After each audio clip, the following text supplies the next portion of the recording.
Hungry? Why wait? So, well, Nightwing.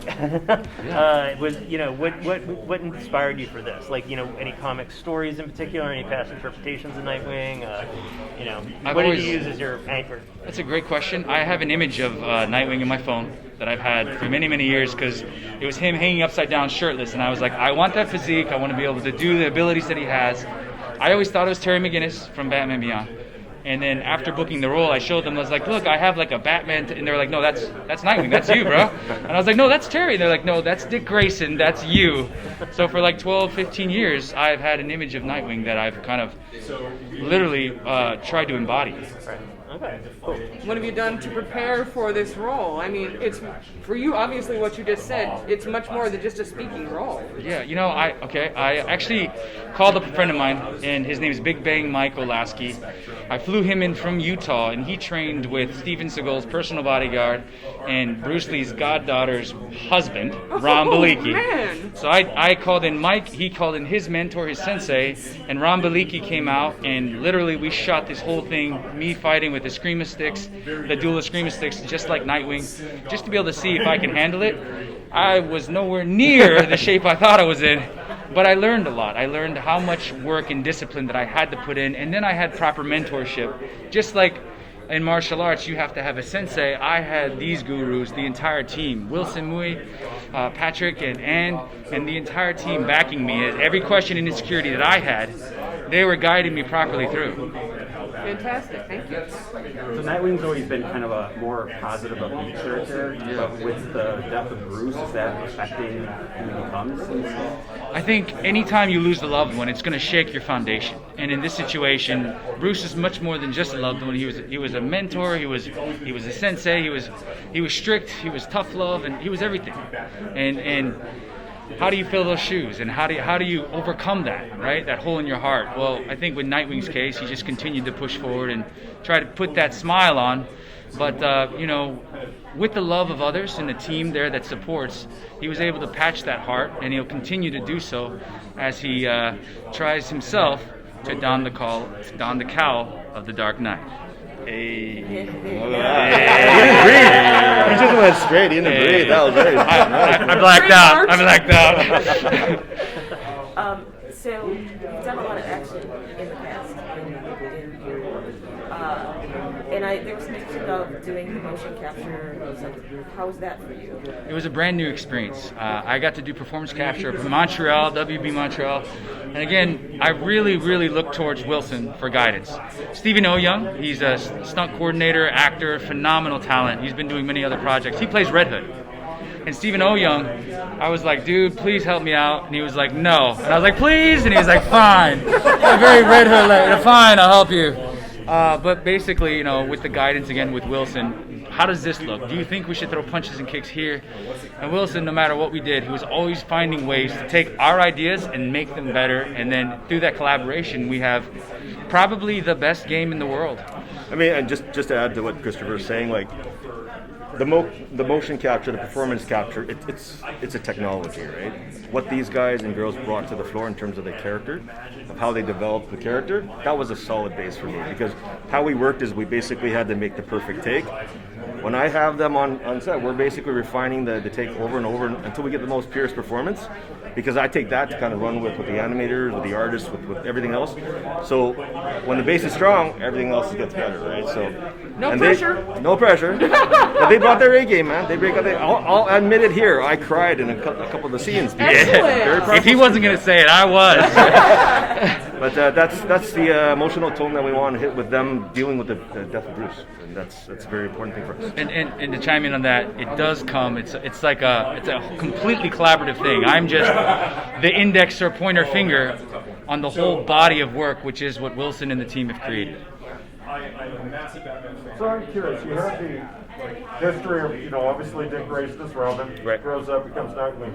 How do you balance advancing the characters to get keeping kind of what the fans are expecting? So that's actually a very good question. Very, very challenging, actually. I mean, for us, we're creating a game with 4 characters.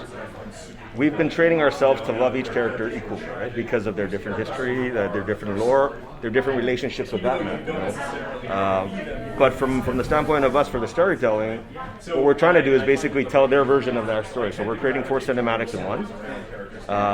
When you're playing a specific character and you switch, you're going to get that same cinematic, but in the flavor of Red Hood versus Nightwing's version. And there are big differences. We're talking about different dialogue, we're talking about different interactions, we're even talking about custom cinematics that tell that story depending on who you play. And the fact that we're switching it back and forth like that as a player at any point, technically it's quite the challenge, but from a standpoint of the player, and it's going to be something that's going to draw them in when they play that for sure. What's really funny about that is on set, they were like, "Can we do this, Wilson?" He's like, "That's going to be so expensive. Let's do it."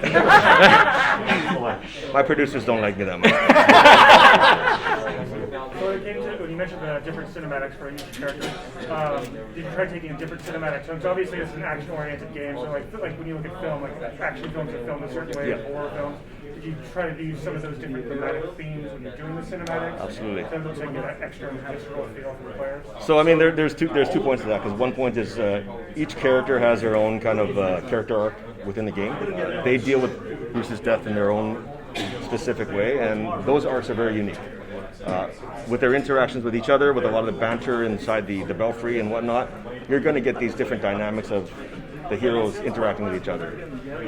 The other standpoint of the cinematics for me in all instances was being able to tell the story of the Court of Owls, how they all react to the Court of Owls differently, how they will react to the villains, which I'm not going to ask Dustin, but I'll just tell you, like, some of the villains, they do have unique experiences with each of the different heroes. So that's going to give you a different flavor whenever you play that, and you're going to see.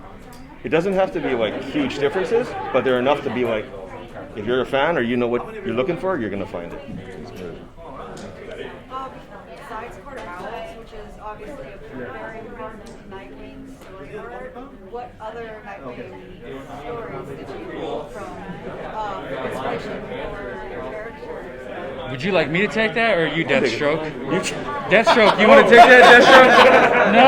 Do not listen to me. Honestly, Okay, man. No, just kidding. It's an inside joke. Right? No, Deathstroke is not in our game. Just to be clear. or is he? Wilson? I think you should answer that question. That's definitely, It's tough because the Court of Owls is I can't give anything away because it's a very integral part to Dick Grayson's storyline. In reference to villains outside of that, is that what you're asking? No, what other Nightwing comic books, story arcs besides Court of Owls did you reference from? Oh, okay. So Scott Snyder's Volume 1, The Court of Owls. Also Grayson, Agent 47. I really read up on that quite a bit. Yes, that's post Court of Owls. However, I was I had the Grayson book for years. It's just an encyclopedia of knowledge, and I just kind of read through that quite a bit. I went online and I watched a lot of Teen Titans to learn his past as well. Because I'm a big I like to make jokes. My hubris is I try to make everyone laugh. Like, my main goal is to make someone smile. Yeah, and I feel it's a much lighter character when you compare him to like Jason. yeah. which, in all honesty, this is him. This is Christopher, and he's like that on set too. And Steven, who plays Red Hood, is like that on set too. So actually, when I'm sitting on set with them, I'm like, oh my goodness, if Batman were alive, this is the stuff that he would have to deal with. Like cinematography, right? So you have like Dick in the light, or you have like Jason in the dark. So there's a lot of things that I'm gonna let y'all, like, for me, just to let you know, the cinematics for me are layered cake. I don't put a cinematic in the game just because I need to. I want to put in as much Easter eggs, as much context, as much kind of like subtext.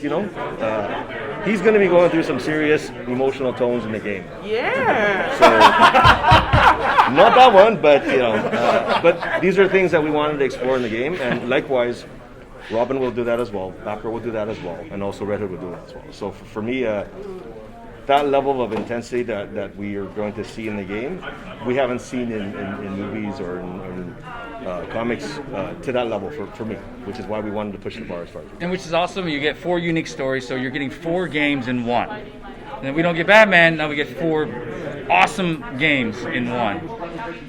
Were there any challenges when it came to the cinematography, the bringing Nightwing to life that you guys faced and had to overcome? My flexibility.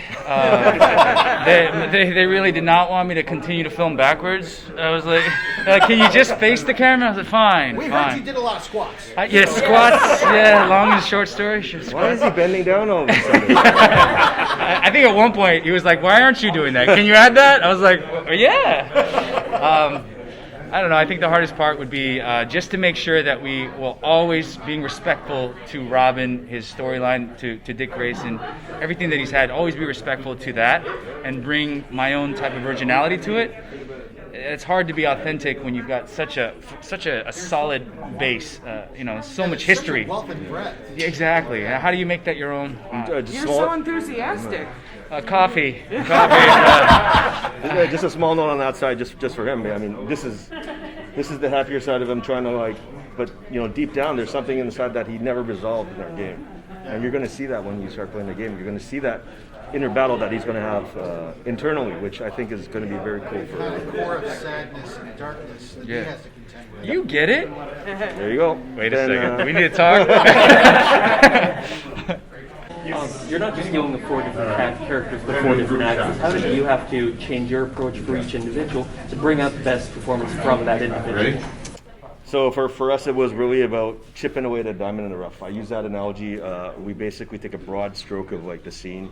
We're going to play around on set, and the way that we worked, it's not about, we're going to do this and we move. I'm looking for the purest performance. These guys know sometimes we would hit 20 or 30 takes before we get the overall. All right, that's an awesome take. 16 was max. 16. We never went higher than 16. But for each of them, it was about them bringing what they wanted and allowed them to kind of refine their art. Christopher's awesome. He kind of steers everything towards me and then praises me, but I need to praise back to him because he's they push that performance every time I ask them to. And what you see on screen right now with a lot of the narrative and whatnot, it's pure emotion, or it's something that's going to blow your socks when you take a look at that. It's very powerful scenes, and it's not about just them.